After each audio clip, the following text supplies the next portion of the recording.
I think it was important to mark the event. This was a tragedy. 13 people lost their lives and hundreds more were injured. But it could have been much worse. I mean, remember, an ammunition ship actually blew up. Fragments of the vessel were spread all over the place, all over Gibraltar. Windows were shattered.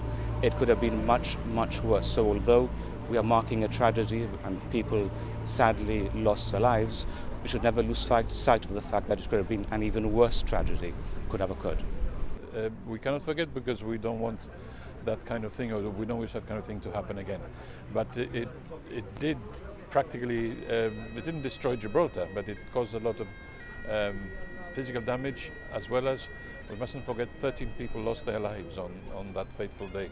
And this is why we wish to remember it. And the last time we had this service was when my colleague Tony Lombard was the mayor, and he held it, and I thought it fitting that on the 70th anniversary we should follow what was done on the 60th anniversary. Well, the way that it's been explained to me by my grandmother was that my grandfather was supposed to have he was on time off on that day, but his friend fell ill and they swapped so he was doing his shift.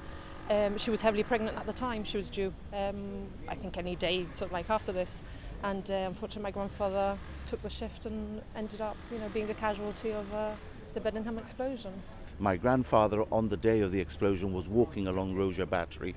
He used to take a constitutional walk in the mornings, and this was when he was doing his. And he saw the Bedenham being disembarked of material, and he thought he'd go and have a closer look and just observe.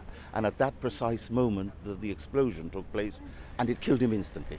He was 44. He left a widow with 4 children, and that is why today I had to be here. And I also arranged for a tribute to be laid beforehand.